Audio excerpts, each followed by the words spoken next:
Hi, I'm Claudia Sutherland, and I'm coming to you from the beautiful Midwest, Minneapolis. And we're here today to talk about our cream cheese pound-and-a-half pound cake. Why is it a pound and a half? You'll see. Stay with us. Today we're going to start to do some baking, and to make this cream cheese pound-and-a-half pound cake, if you've been reading cookbooks cover to cover like I have, you see that a lot of the baking cookbooks are now using weights instead of measurements, a half a cup versus 8 ounces.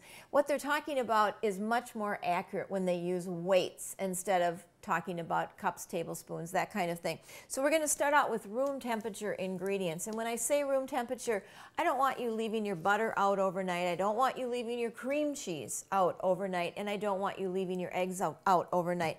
By room temperature, let them sit on the counter for an hour and a half. And if you have to, what you can do is put your butter into the microwave oven for about 10 seconds. But please, no longer than 10 seconds. Because what happens is you start to separate the solids from the fat, and your product is not going to bake out as well.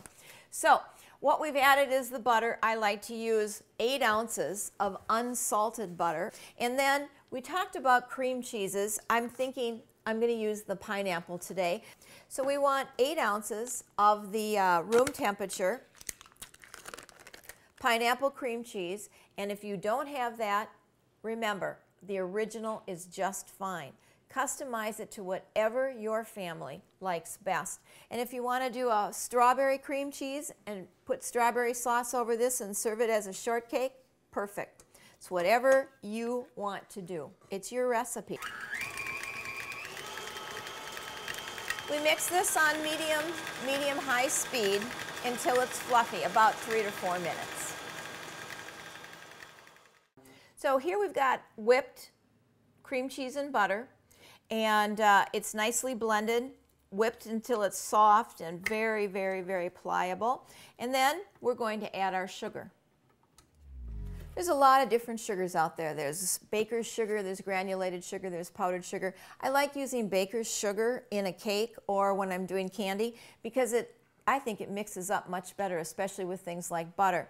And remember, we talked about using weights instead of using measures. And I think, first of all, it's faster, and secondly, you're much more accurate. So we're putting in 15 ounces, and look at that. Do you see what's coming out of my sugar canister? Vanilla beans. We're going to talk about that in just a minute. So we've got 15 ounces of granulated sugar, and we're going to add that right to the whipped cream cheese and butter. And now we've got that hint of vanilla and that pineapple. Ooh. Start out low so that you don't spray the sugar all over the kitchen, because the grain on this baker's sugar is a lot finer, so you're going to get a sugar cloud if you start out real quick. And we're going to beat that for another 3 to 4 minutes until it starts to get blended and again creamy. Be sure to scrape the sides and the bottom every couple of minutes. So the cake flour is basically a lighter flour. And again, that's why I like to measure rather than, or to weigh, excuse me, rather than to measure. And we're going to use about 3 ounces of cake flour. All right, there's 3 ounces. And then we've got about 7 ounces of, I'm going to use a spatula here. We've got 7 ounces of all-purpose flour that we're going to add. So that's 10 ounces total of flour. I'm going to pour in this last ounce or 2. And again, this is why I like to weigh the ingredients, because it's just a lot more accurate and a lot quicker than using a measuring cup. Now, we're going to let that just sit and rest so that the cloud of flour is left in the bowl. And we're going to start to crack our eggs open. Now, I know that you've all heard about the salmonella issues with eggs, and we do need to be careful. I don't like you eating raw cake batter, so I'm not going to encourage you to taste the batter. But what I am going to do is encourage you to wash your eggs off, all right? Wash them before you use them. The other reason to wash your eggs, especially in warm water, is to bring them to room temperature. So I've washed these eggs, and we're going to take about 6 eggs, which measures out to be about 11 ounces. So if we're using extra large eggs, you want to look at about 11 ounces or 6 extra large eggs. And again, as I said, at room temperature.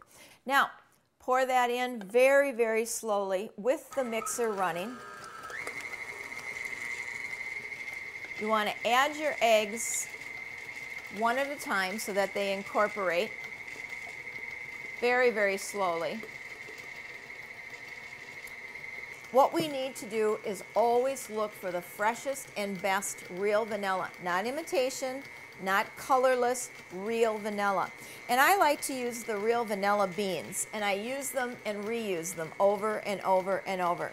Here we've got a fresh pod. Take a knife, simple little paring knife, go right down the middle,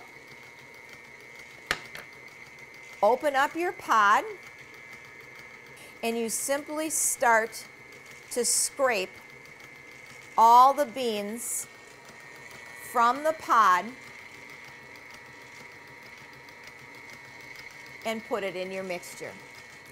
And that is the little black particulates that you're going to see when you cut into this cake. It is delicious.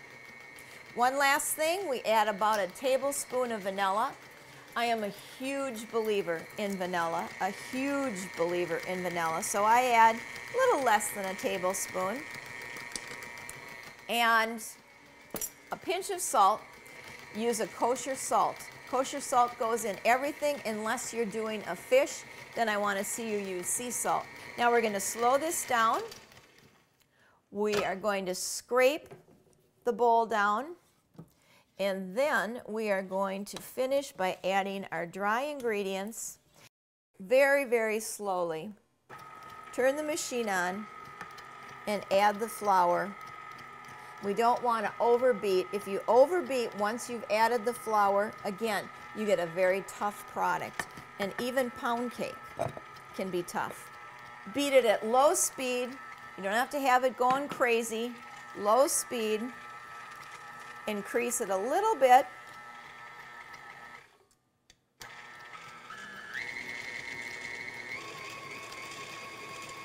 And then scrape your bowl. Make sure everything is mixed in there. And here's our batter. Isn't that pretty? All right, well, this is done and ready to go, but before I forget and before you forget, I wanted to show you what to do with these leftover beans. Now, they still have a lot of flavor. You haven't peeled every single little bean out, and that's where I would encourage you to take your sugar bowl and put these into your sugar bowl, or just bury them right inside your bag of sugar. Every time you finish the bag of sugar or the box of sugar, throw the bean out. You don't want to keep it forever.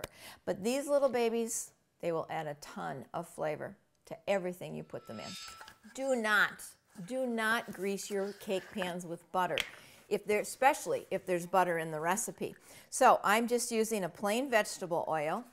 And again, I am using my favorite kitchen tool, a paper towel, and a Bundt pan. Now, did you know that the Bundt pans were created here in Minneapolis? Nordic ware. And I was just a child when they first came out, and they were the rage. In fact, I went to high school with the kid whose father was the creator of the Bundt pan. So that's a little bit of nostalgic history here from Minnesota. A little bit of flour goes in here. Shake it all up. You need to make sure that you don't leave puddles of flour in the bottom of your pan. Now, one last quick spray and you're set to go. There's about 3.5 pounds of batter here, so this is going to make a good sized cake. And I like to tell people that it will serve anywhere from 14 to 18 people. And we're going to cook this on a pretty low temperature. We're going to cook it at about 300, 3¼ I want you to put this right in the middle and check it and rotate it about every 20-25 minutes. Now, another piece of equipment that I can't live without is a tea infuser because it has a million uses. So dip your tea infuser into your powdered sugar and simply tap it across the top of the cake, and it gives a very nice but simple finish. And there's our 1.5 pound cream cheese pound cake.